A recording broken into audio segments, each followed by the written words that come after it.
Baiklah, saya Rizka Rahmayani sebagai moderator sekaligus presentator pertama. Di sebelah saya ada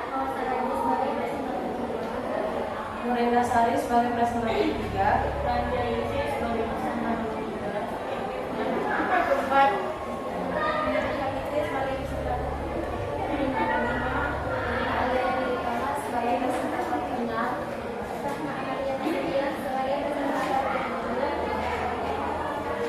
Baik, langsung saja di sini kami akan langsung memaparkan materinya. Yang pertama itu sejarah PBW Medan, yakni Fakultas Ekonomi dan Bisnis Islam Universitas Islam Negeri Sumatera Utara. Baik, sejarahnya itu dimulai dari tahun 1993 yang dulu namanya IAIN Sumatera Utara, sekarang menjadi UIN Sumatera Utara, telah mewujudkan diri menjadi perguruan tinggi Islam yang paling pertama yang berkomitmen untuk berupaya membesarkan dan mewujudkan disiplin ilmu tentang ekonomi Islam tersebut. Awal berdirinya PBUI Sumut Medan itu dapat digolongkan menjadi 3 periodisasi. Jadi ada 3 periode. Yang pertama itu periode permulaan yang menekankan mengenai awal berdirinya serta aktivitas dan konsep pemikiran ekonomi Islam di Sumut. Kemudian periode kedua itu mengukuhkan serta mensolidkan tempat ekonomi Islam di berbagai fakultas. Dan yang pertama, periode pertama itu tahun 1993 hingga tahun 2000, periode kedua tahun 2000 hingga 2013, dan periode ketiga yakni 2013 hingga sekarang. Untuk lebih rincinya rekan-rekan dapat membaca di buku yang kita miliki sekarang ini. Kemudian langsung saja ke pembahasan yang kedua, visi dan misi tujuan yang akan disampaikan oleh presentator kedua. Visi dan misi tujuannya yaitu membangun sistem dan suasana akademik untuk menghasilkan lulusan yang islami, berkompeten dan berwirausaha, mengintegrasikan ilmu ekonomi dan bisnis berbasis Islam ke dalam pidana perguruan tinggi. Yang kedua, mengembangkan dan menyebarluaskan ilmu pengetahuan dan teknologi di bidang ekonomi dan bisnis Islam melalui pendidikan. Ada juga struktur organisasinya. Dekan Fakultas Ekonomi dan Bisnis Islam UINSU Medan saat ini dijabat oleh Dr. Andri Soumitra MH. Dalam menjalankan tugasnya dibantu oleh beberapa wakil dekan, yaitu pembantu dekan 1 bidang akademik, pembantu dekan 2 bidang administrasi, dan pembantu dekan 3 kemahasiswaan. Adapun tugas dari jajaran organisasi Fakultas Ekonomi dan Bisnis UINSU yaitu dekan Fakultas Ekonomi dan Bisnis. Tugasnya Fakultas Ekonomi dan Bisnis memimpin dan mengatur penyelenggaraan pendidikan sebagai dalam pasal sesuai bidang rektor. Wakil dekan 1 bidang akademi Fakultas Ekonomi dan Bisnis Islam UINSU Medan merencanakan, melaksanakan, mengembangkan dan mengevaluasi pendidikan, penelitian dan pengabdian masyarakat. Pembantu dekan 2 administrasi yaitu merencanakan rencana anggaran pendapatan dan belanja fakultas. Pembantu dekan 3 yaitu merencanakan, melaksanakan, mengembangkan dan mengevaluasi kegiatan siswa. Selanjutnya akan dilanjutkan oleh presentator ketiga.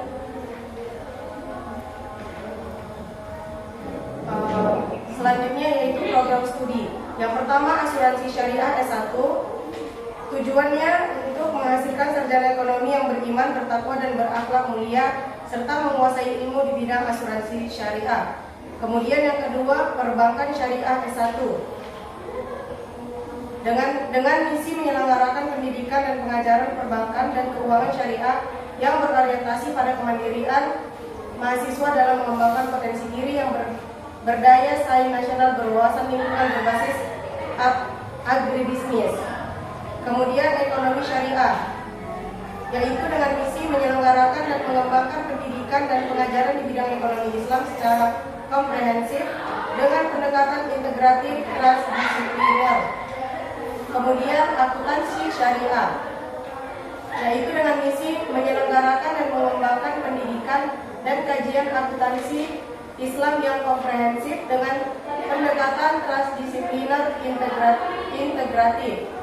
Selanjutnya program studi manajemen dengan misi melaksanakan dan mengembangkan pendidikan dan penilaian secara komprehensif dengan pendekatan integratif transdisiplin.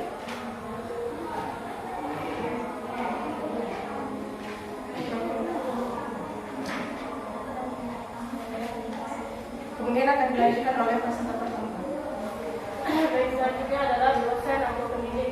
Dosen Fakultas Ekonomi Bisnis Islam atau SEBI Universitas Islam Negeri Sumatera Utara Medan wajib memenuhi sebagaimana diatur dalam Standar Mutu UIN Sumatera Utara Medan.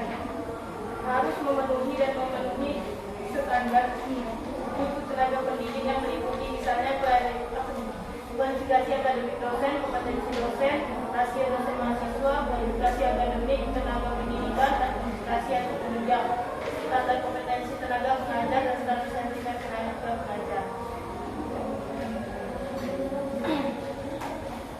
Sedangkan mengenai kualifikasi tenaga pengajar TNI UIN Sumut Medan sebagaimana dijelaskan dalam standar UIN Sumut program konsentrasi 1, dosen memiliki kompetensi tenaga didik sehat jasmani dan rohani serta mampu memberikan pendidikan dan pendidikan minimal lulusan medis dan terapan yang relevan dengan jurusan atau program studi dan memiliki sertifikat pendidik yang relevan dengan jurusan dan atau program studi.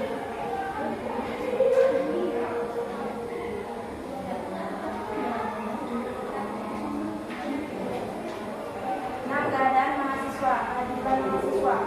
Jumlah mahasiswa Fakultas Ekonomi dan Bisnis Islam UINSU Medan sampai tahun ajaran 2019 sampai 2020. Sebelumnya berjumlah 6.025. Jumlah mahasiswa berdasarkan data tersebut mengalami peningkatan yang terdistribusi ke semua program studi yang ada di Fakultas Ekonomi Bisnis Islam. 6. Sumber bantuan biaya mahasiswa. Untuk membantu pembiayaan mahasiswa, Fakultas Ekonomi dan Bisnis Islam UIN Sumatera Utara Medan telah mengupayakan berbagai bantuan dari berbagai pihak. Di antaranya adalah beasiswa bidik misi tahun 2019. Lalu sarana dan prasarana FEBI UIN Sumut, fakultas ini memiliki gedung permanen berlantai 3 dan ada ruangannya. Di situ ada ruang galeri investasi, ada ruang dosennya, ruang kantor KTU dan subbaknya. Lalu ada ruangan perpustakaannya dan ruangan laboratoriumnya. Lalu kurikulum lanjut. Kurikulum TNI UIN Sumut Medan. Kurikulum yang digunakan oleh TNI UIN Sumut Medan adalah kurikulum berbasis KKNI. Hal tersebut didasari oleh standar mutu UIN Sumatera Utara Medan yang bisa dilihat 2.3 serta merujuk pada pelaksanaan dan penyusunan kurikulum berbasis KKNI berdasarkan Undang-Undang Nomor 13 Tahun 2003 tentang Ketenagakerjaan, Peraturan Pemerintah Nomor 13 Tahun 2013 Tahun 2006 tentang Sistem Pelatihan Kerja.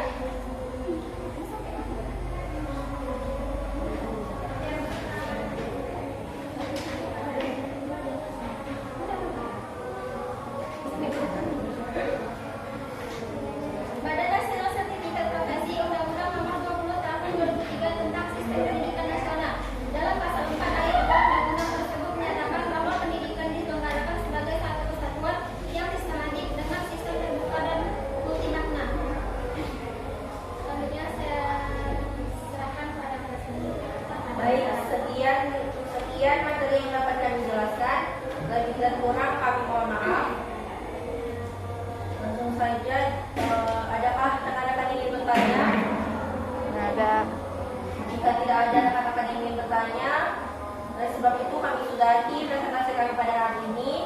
Lebih dan kurang kami mohon maaf. Assalamualaikum warahmatullahi wabarakatuh. Waalaikumsalam warahmatullahi wabarakatuh.